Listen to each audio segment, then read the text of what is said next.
everyone.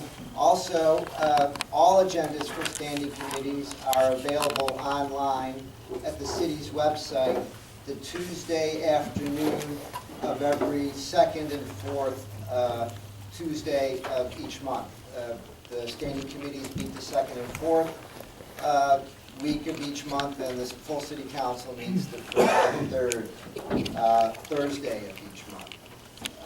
I'd like to note for the minute taker, all members are present except Councilor Redford, who will not be with us this evening. This is a meeting where the public is encouraged and invited to ask questions and make comments. I only ask that your comments and questions be respectful, and that if you do wish to speak, come to one of the two microphones here. There's a desk in front of me here, and there's a standing microphone off to my left. And please state your name and address clearly for the minute taker. The other thing is just some ground rules. I know we have quite a crowd here this evening. We're all well aware of why everyone is here and what the item on our agenda is, which I'll get to in a second. If you do have comments or questions, please direct them through the chairman. That is only so we can keep the meeting orderly and coherent, and that anybody sitting or watching will not have as much trouble following what's going on. We have one item on our agenda this evening. It's a communication from Councilor at Large Randy Filio, a request for consideration of a graffiti ordinance. And before I call on Mr. Filio, if he wishes to come and speak more about his communication to us, folks may be here to talk about things that have happened in Central Square. We know some unfortunate things have happened recently, and over the last few years there have been a number of issues with what is termed the behavior of individuals in Central Square. We're not here this evening to talk about that. We're here to talk about Councilor Filio's request for consideration of a graffiti ordinance. So as chair, it's my responsibility to limit anybody's discussion that goes off that topic. I will say, and I apologize, folks don't have a copy of our agenda. Standing committees have what's called more time items. Some issues are put on more time for further discussion, research, and then brought off more time and discussed and acted upon. There's one more time item, Resolution 2010-30, relating to Central Square Common and Railroad Square. That is a more time item that will be probably discussed within a few weeks. We're waiting for a report from the city's Parks and Recreation Director on plans for Railroad Square, but it also, under that umbrella, has to do with issues that have been going on every now and then in Central Square and Railroad Square. That won't be discussed tonight because it has to be publicly noticed if it's brought up off more time. But I would encourage anybody here who wants to talk about those types of concerns and issues to certainly come to that meeting. It will be properly noticed. But again, I want to reiterate, we are only here this evening to talk about Councilor Filio's request for consideration of a graffiti ordinance. And Councilor Filio, would you like to? Thank you, Mr. Chairman. Randy Filio, Keene City Councilor at Large. As for what the letter says, Mr. Chairman, is concerning the graffiti, especially in the downtown area. This is something not new, gone on for several years really. Recently, it just seems the amount of graffiti and the aggressive nature of some of the comments of the graffiti is really starting to get out of hand. A lot of personal comments, a lot of attacking comments, people's names being used in graffiti. And I honestly don't think downtown's the place for this, especially in the historic district, which is where I would prefer if we were to enact a graffiti ordinance with basically adding chalking to sidewalks, crossways, and things of that nature. I know some people like to think of it as, well, we just play games out there and things like that. That's farthest from the truth. This graffiti is harmful, it's direct, it's very condescending, and some people are hiding under the umbrella of free speech, and free speech does have its limitations. Now, as far as the common, Mr. Chairman, that's always been the center of Keene for people allowing free speech. People, including myself, have stood up there and held signs.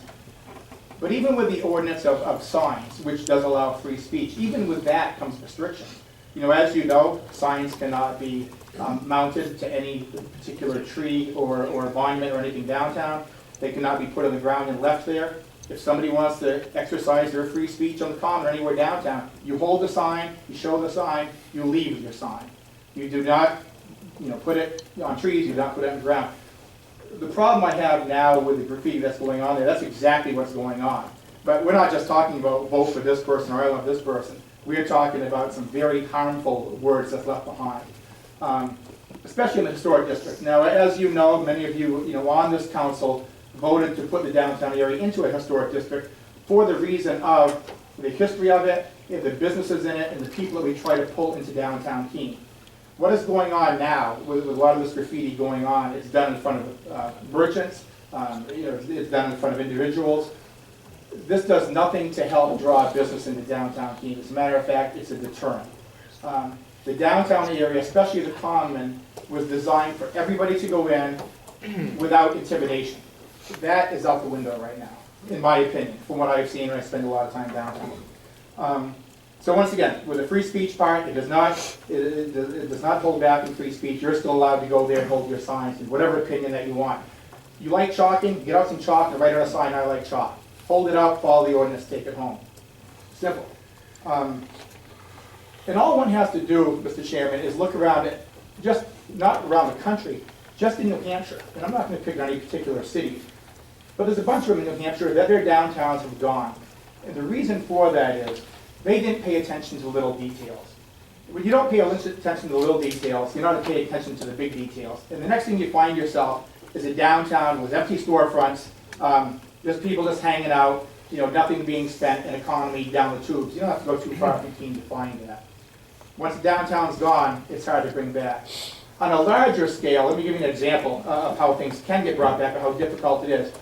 I'm not comparing New York City to Keene by any stretch. Times Square in New York City was let go. It basically went right down the tubes. The way they brought it back wasn't through magic. It was through little things. They enforced graffiti ordinances, they enforced noise violations, they enforced all the minor ordinances, and they brought it back. By the same token, here in Keene, if you start ignoring these little things and not enforcing things, then you wind up with a downtown that doesn't favor everybody. So that's all I'm looking for with the expanded ordinance here, Your Honor, Mr. Chairman. Yeah, I'm not, Yeah, maybe later, maybe down the road. All I'm looking for is to really, clean up the downtown. I'm certainly not looking to infringe on free speech. There's certainly every opportunity for people to show their free speech by standing on the common with signs. With that, obviously, there's going to be a legal issue that the city attorney's going to be involved in. I would pretend to be an attorney. I know there's legal issues that come here. I know that there are ordinances across the country that are similar to the one that I've been looking for that are enforceable, and I certainly defer to the city attorney for that. With that, Your Honor, thank you very much for your time. I look forward to getting to this. Okay, you hold on one second. Any members of the committee have questions for Councilor Toya? I have one. You mentioned what you've observed and what you've seen written. Could you give it that being offensive, people's names? Could you give some specific examples of what you've observed?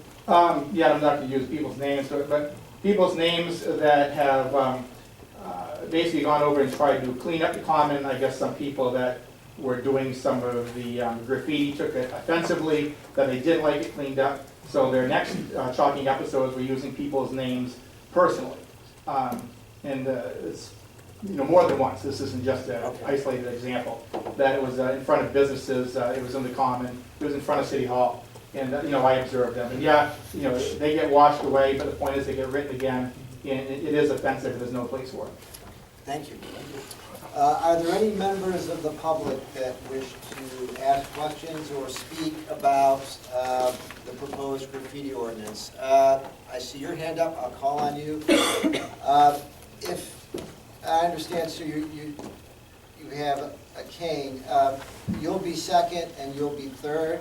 If anybody else is raising fourth, fifth, then I'm going to ask folks, if they don't mind, if they can, to stand in a line behind this gentleman here.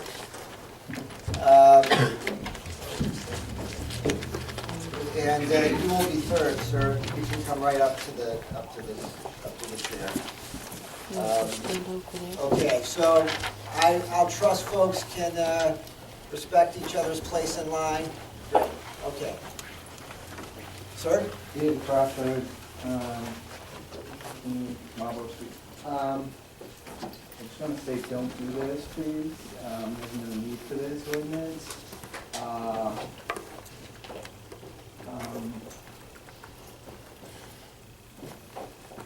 There's a guy in this room that got hurt, and yeah, there was a name put on the put in a couple of places. An associate of hers, Dory Mr. O'Mara. Crawford, I'm going to ask you to vote. Yeah, I understand that. He's not caught yet, and everybody knows full well who he is. Mr. Crawford, I'm going to ask you to please pause a second. We are discussing whether or not we should have an enforceable graffiti ordinance. I don't want to get too far into behaviors or alleged or unalleged incidents. Okay. So you can focus on why you don't, if I'm not mistaken, you stated you don't want to see a graffiti. Yeah, I don't want this ordinance. I think that what we need is for people to behave themselves and not attack others and allow each other to have free speech. We already have laws regarding assaults, and those should be enforced. Thank you. Sir? Matthew Ferrari, Adam Street, Keene, Hampshire. My family has served in the military since World War II. That monument being marked up is a slap in the face to everyone I served with and everyone we lost. And with this ordinance, it can stop that. I mean, we hold every monument like it's a grave at Arlington. And it's a little bit of getting them back by seeing them. And seeing graffiti on these things is unbelievable. It invokes rage, but we hold it in and we don't react. But it's not fair to us after everything we've been through